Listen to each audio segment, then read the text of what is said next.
Capítulo 4. Princípio vital. Seres orgânicos e inorgânicos, a vida e a morte, inteligência e instinto. É a mesma força que une os elementos da matéria nos corpos orgânicos e inorgânicos.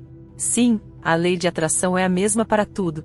Há uma diferença entre a matéria dos corpos orgânicos e a dos inorgânicos. A matéria é sempre a mesma, mas nos corpos orgânicos está animalizada. Qual é a causa da animalização da matéria? Sua união com o princípio vital. O princípio vital é um agente particular ou é apenas uma propriedade da matéria organizada? Numa palavra, é um efeito ou uma causa? Uma e outra. A vida é um efeito produzido pela ação de um agente sobre a matéria. Esse agente, sem a matéria, não é vida, do mesmo modo que a matéria não pode viver sem esse agente. O princípio vital dá a vida a todos os seres que o absorvem e assimilam. Vimos que o espírito e a matéria são dois elementos constituintes do universo. O princípio vital forma um terceiro? É, sem dúvida, um dos elementos necessários à constituição do universo, mas ele mesmo tem sua fonte na matéria universal modificada.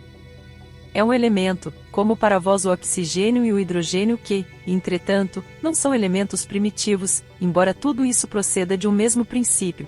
Disso parece resultar que a vitalidade não tem seu princípio num agente primitivo distinto, mas numa propriedade especial da matéria universal, em razão de algumas modificações? É a consequência do que dissemos. O princípio vital reside em algum dos corpos que conhecemos? Tem sua fonte no fluido universal. É o que chamais fluido magnético ou fluido elétrico animalizado. Ele é o intermediário, o elo entre o espírito e a matéria. O princípio vital é o mesmo para todos os seres orgânicos. Sim, modificado conforme as espécies. É o que lhes dá movimento e atividade e os distingue da matéria inerte, uma vez que o movimento da matéria não é a vida. A matéria recebe esse movimento, não o dá. A vitalidade é um atributo permanente do agente vital ou apenas se desenvolve pelo funcionamento dos órgãos? Apenas se desenvolve com o corpo. Não dissemos que esse agente sem a matéria não é a vida? É preciso a união das duas coisas para produzir a vida. Pode-se dizer que a vitalidade está em estado latente, quando o agente vital não está unido ao corpo.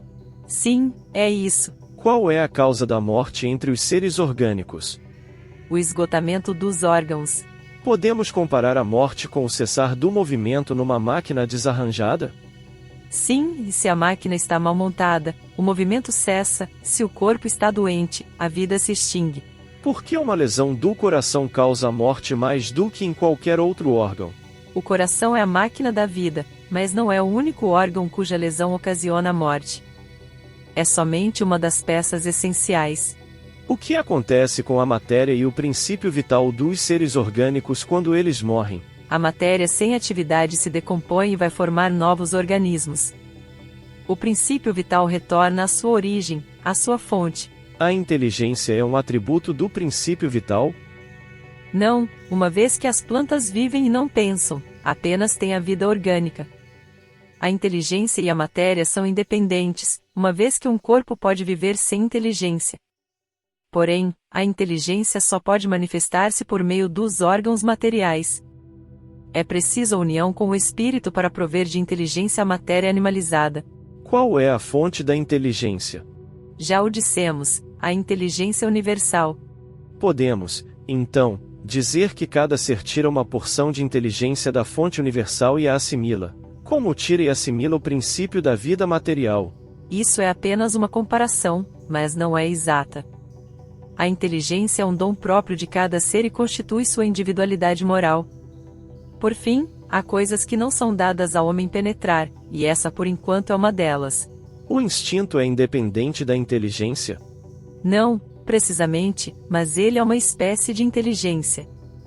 O instinto é uma inteligência não racional. É por meio dele que todos os seres provêm as suas necessidades. Pode-se assinalar um limite entre o instinto e a inteligência, ou seja, perceber onde uma acaba e a outra começa? Não, porque frequentemente se confundem. Mas pode-se muito bem distinguir os atos do instinto dos da inteligência. É exato dizer que os dons instintivos diminuem à medida que aumentam os intelectuais? Não, o instinto sempre existe, mas o homem o despreza. O instinto também pode conduzir ao bem. Ele nos guia, quase sempre, mais seguramente do que a razão. Nunca se engana. Por que a razão não é sempre um guia infalível? Ela seria infalível se não fosse falseada pela má educação, pelo orgulho e pelo egoísmo. O instinto não raciocina, a razão permite a escolha e dá ao homem o livre-arbítrio.